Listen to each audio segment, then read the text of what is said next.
So I just watched something that really kind of got under my skin a little bit.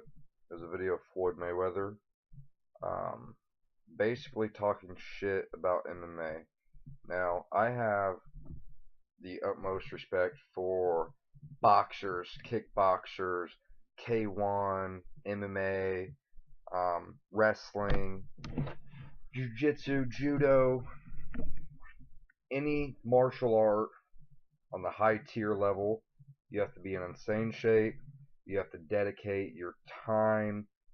It takes fucking hours of days, hours, I guess, hours, period, fucking every single fucking day to be good, to be great.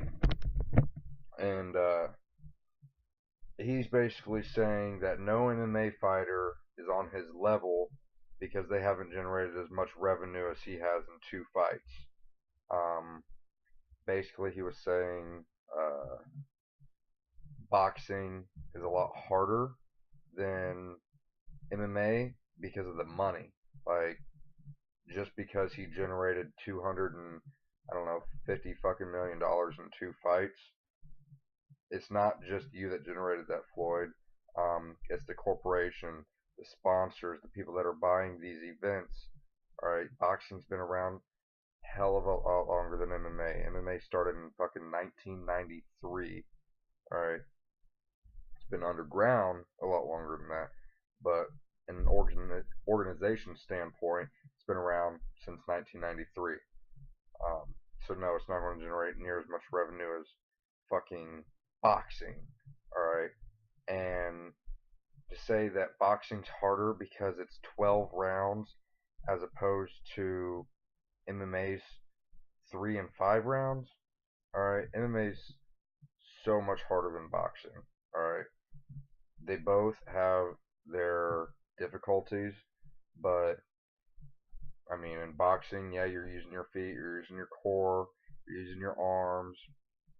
All right, but you don't understand. Like, throw a jab for 5 minutes at the air.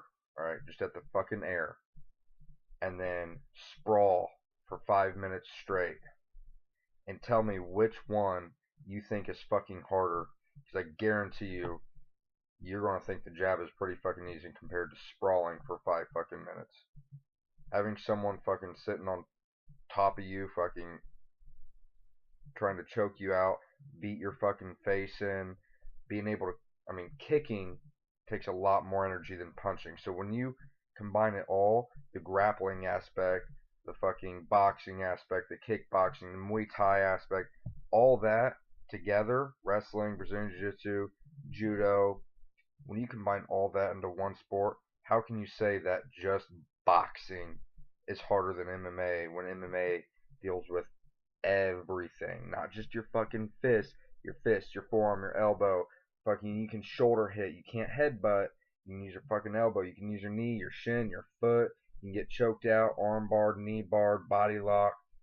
It doesn't fucking matter. There's so much more danger in fucking MMA, and it takes so much more skill than it does in boxing. Boxing, you have to be good at one thing.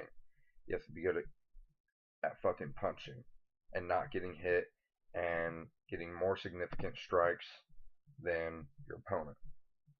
In MMA, you can't be good at just one thing. A wrestler, just a wrestler, isn't going to go in there and win. A boxer isn't just going to be a boxer and go in there and win. Floyd Mayweather, you couldn't go into the UFC and beat anyone in your weight class. Period. If you went in there and fought anyone at 145 or 155 pounds, you'd get the shit kicked out of you. Here's why. They know you're good at boxing. They're just going to put you on your back. Alright, look at that, I think it was